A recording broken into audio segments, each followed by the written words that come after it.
Welcome to JR tech tutorial. Previous క్లాస్లో మనం fundamental రైట్స్లో భాగంగా రైట్ టు ఈక్వాలిటీ గురించి చూసాం.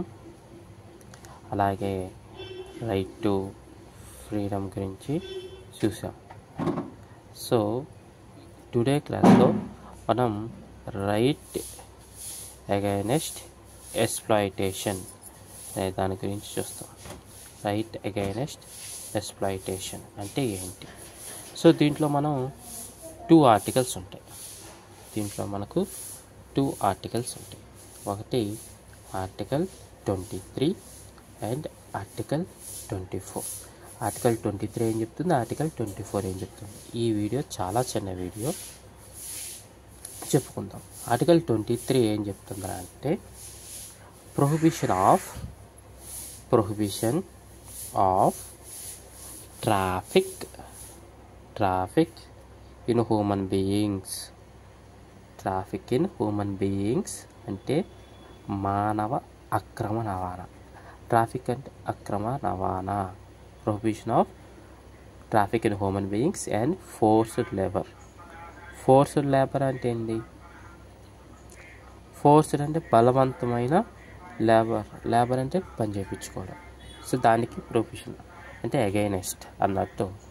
ఏంటి అంటే మనకు ఈ ఆర్టికల్ రెండింటి గురించి చెప్తుంది. ఒకటి traffic and human beings and second one is forced labour. Traffic and human beings అంటే ఏం లేదండి, ఏవైతే సెల్లింగ్ అండ్ బయింగ్, అమ్మడం, కొనడాలు, ఎవరిని అమ్మడాలు, వస్తువులు కాదు. ఇక్కడ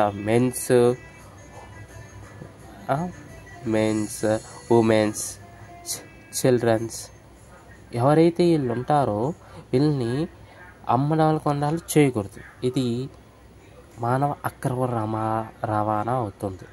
నెక్స్ట్ వన్ వచ్చేసి దేవదాసీస్. ప్రీవియస్ మీరు శ్యామసింగరాయ్ మూవీ కానీ చూసినట్టయితే మీకు బాగా అర్థమై ఉంటుంది. దేవదాసీస్ అంటే కొంతమంది ఆడవాళ్ళని గుళ్ళకి ఇచ్చేస్తుంటారనమాట. అలా చేయకూడదు, ఇది కూడా బ్యాన్. ఇదన్నమాట దీని గురించి చెప్పేది. దీని గురించి చెప్పేది ట్రాఫిక్ ఇన్ హ్యూమన్ బీయింగ్స్లో భాగంగా. కొనడాలు, అమ్మడాలు చేయకూడదు వీళ్ళు. అలాగే దేవదాసీస్ అనేవాళ్ళు ఉండకూడదు. నెక్స్ట్ వన్ వచ్చేసి ఫోర్స్డ్ లేబర్ అని చెప్తాను. ఫోర్స్డ్ లేబర్ అంటే ఏంటంటే అతనికి ఇష్టం లేకపోయినా కూడా అతని చేత పని చేయించుకోవడం, అగైనెస్ట్ హిస్ విల్. అంటే అతనికి ఇష్టం లేదు, అతని చేత బలవంతంగా పని చేయించుకోవడాన్ని ఫోర్స్డ్ లేబర్ అంటారు. అంటే వీళ్ళు ఎలా అంటే ఏదైనా ఫిజికల్ పరంగా చేయరా అని ఫిజికల్గా అతని మీద భయపెట్టేసి చేయించడం. తర్వాత లీగల్, నీకు కొన్ని చట్టాలు అలా చేసి చేయకపోతే పలాందాల్లో కేసేసేస్తా అని చెప్పి అతని చేత బలవంతంగా పని చేయించుకోవడం. తర్వాత ఎకనామిక్, ఆర్థికంగా, అంటే అతనికి తక్కువ జీతం చూపించి చాలామంది బయట ఇది చాలా ఉంటుందండి ఎకనామిక్ పరంగా. అంటే ఫర్ సపోజ్ జమీందారీ సిస్టమ్ ఉంటుంది. జమీందార్స్ అంతకుముందు జమీందారీ సిస్టమ్ ఇప్పుడు లేదు. అంతకుముందు జమీందార్స్ ఏం చేసేవాళ్ళు, చాలా అమౌంట్ చాలా తక్కువ ఇచ్చి వాళ్ళ చేత వర్క్ చేయించుకునేవాళ్ళు. వీళ్ళు ఏం చేసేవాళ్ళు, వీళ్ళకి ఆ టైంకి అవసరం మనీ.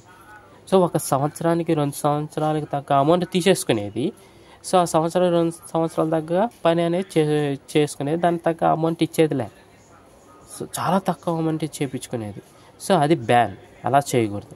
తర్వాత దీనికోసం అలాగే ఇది అందరికీ తెలుసు ఏంటంటే బాండెడ్ లేబర్ అనేది ఉండకూడదు. చాలామంది కంపెనీస్ కూడా పైన బాండ్ అంటారు. బాండెడ్ లేబర్ అనేది కూడా ఉండకూడదు. ఇది దేని మీద బేస్ చేసుకుంది అంటుందంటే బాండెడ్ లేబర్ అనేది దేని మీద బేస్ చేసుకుంటే ఎవరికైతే తక్కువ జీతం, మినిమం వేజెస్ యాక్ట్ అనేది ఒకటి ఉంటుందండి. మినిమం వేజెస్ యాక్ట్ అంటే అట్లీస్ట్ అతను చేసే పనికి పలానా జీతం అనేది ఉంటుంది. అంతకన్నా తక్కువ ఇస్తే అది కూడా తక్కువ ఇవ్వకూడదు. According to minimum wages act అలాగే బాండెడ్ లేబర్ ఉండకూడదు.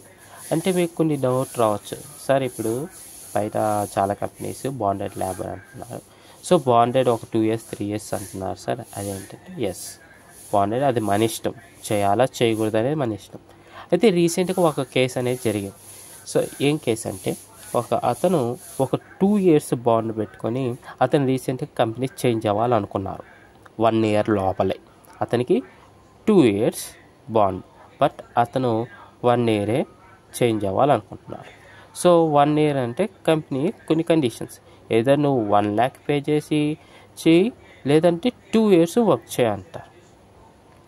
అప్పుడు అతను కోర్టుకి వెళ్ళారు, సార్ ఇది నా యొక్క ఆర్టికల్ 23 ప్రకారం, అతను చెప్పే ఆర్టికల్ 23 ప్రకారం ఫండమెంటల్ రైట్స్లో భాగంగా ఇది forced right against forced labour కదా సార్ అంటే.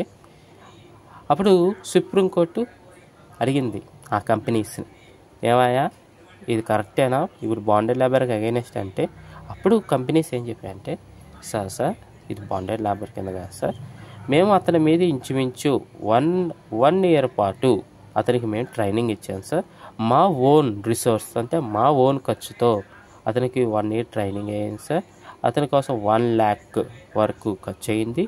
సో తర్వాత ఇంకో 1 year అట్లీస్ట్ ఇంత ట్రైనింగ్ ఇచ్చినందుకు కొంచెమైనా మేము యూటిలైజ్ చేసుకోవాలి కదా సార్ అని చెప్పింది అన్నమాట. ఎవరు కంపెనీస్ చెప్పాయి. ఎవరికి చెప్పింది? సుప్రీంకోర్టు చెప్పింది. దేనిలో భాగంగా ఒక person right against forced labour మీద సుప్రీంకోర్టుకి పోతే అప్పుడు ఏం చేసేది సుప్రీంకోర్టు అంటే, అవును ఇది కంపెనీస్ న్యాయంగా కదా, కంపెనీస్ పరంగా కూడా ఆలోచిస్తుంది సుప్రీంకోర్టు. ఎస్ నీ మీద ఖర్చు చేసింది కాబట్టి నువ్వు చేస్తే 1 year నీకు ట్రైనింగ్ ఎంత అయితే ఖర్చు అయిందో 1 lakh నీ మీద పెట్టారు కాబట్టి ఆ 1 lakh అయినా పే చేయి, లేదా ఈ 2 years పరంగా అయినా వర్క్ చేయి. ఎందుకంటే కంపెనీ కూడా ఇంకో 1 year యూటిలైజ్ చేసుకోవాలి కదా, నీ అంత ట్రైనింగ్ ఇచ్చింది కాబట్టి. సో వాళ్ళకి నష్టం రాకూడదు కాబట్టి ఎస్ కరెక్టే, దీంట్లో న్యాయబద్ధం అనేది ఉంది కంపెనీస్ పరంగా. అంటే 2 years అంటే చాలా తక్కువ, 1 year ట్రైనింగ్ అయిపోయింది, దాంట్లో 1 lakh వర్క్ పే చేశారు, ఇంకో 1 year వర్క్ చేయించుకోవాలి. అప్పుడు సుప్రీంకోర్టు అంటే నీకు ఇష్టం లేదా 1 lakh పే చేయి, ఎందుకంటే నీ మీద 1 lakh వాళ్ళు ఇన్వెస్ట్మెంట్ చేశారు, లేదన్నప్పుడు వర్క్ చేయి 2 years. మరీ హై 10 ఏళ్ళు 20 ఏళ్ళు అలా పెట్టుకుంటే అది బాండెడ్ లేబర్కి అగైనెస్ట్, అంటే బాండెడ్ లేబర్ ఉండకూడదు అని చెప్తుంది. ఇదండి ఆర్టికల్ 23. దీంట్లో చాలా చాలా చట్టాలు కూడా ఉన్నాయి. సో ఇంకా మనం ఎంత డిస్కషన్ అంటే మనకి టైం అయిపోతుంది. నెక్స్ట్ ఆర్టికల్ వచ్చేసి చెప్పాం కదా 2 articles రైట్ అగైనెస్ట్ ఎక్స్‌ప్లాయిటేషన్లో article 23, article 24. Article 23 prohibition of traffic in human beings, అంటే మానవ అక్రమ రవాణా ఉండకూడదు. అండ్ ఫోర్స్డ్ లేబర్ అంటే ఎవరి చేత బలవంతంగా పని చేయించుకోకూడదు. నెక్స్ట్ మన ఆర్టికల్ 24 ఏం చెప్తుందా అంటే ప్రొహిబిషన్ ఆఫ్ ఎంప్లాయ్మెంట్, ఇది అందరికీ తెలిసిందే. Prohibition of employment of children, ఏంటి employment of children in factories. ఎవరైతే పిల్లలు ఉంటారో వాళ్ళు, ఎవరి పిల్లలు అంటే ఎవరైతే లెస్ దెన్ 14 years ఏజ్ ఉంటారో వాళ్ళు ఫ్యాక్టరీస్లో, ఇండస్ట్రీస్, కంపెనీస్లో ఎలాంటిది కూడా వర్క్ చేయకూడదు. ఇలా ఏం చెప్తుందంటే ఎవరైతే 14 years బిలో ఉంటారో వాళ్ళు ఎక్కడ పని చేయకూడదు. వాళ్ళ పని ఏంటి? చదువుకోవడం వాళ్ళ పని. ఎందుకంటే నేటి బాలలే రేపటి పౌరులు భాగంగా గవర్నమెంట్ ఈ నిర్ణయం ఎందుకు తీసుకుందిరా అంటే, సో ఎవరైతే ఈ యొక్క చిల్డ్రన్స్ ఫ్యాక్టరీస్లో పనిచేస్తారో వాళ్ళు చదువుకోవడం లేదు. సో దానివల్ల మనకే కదా ఫ్యూచర్ ఎఫెక్ట్.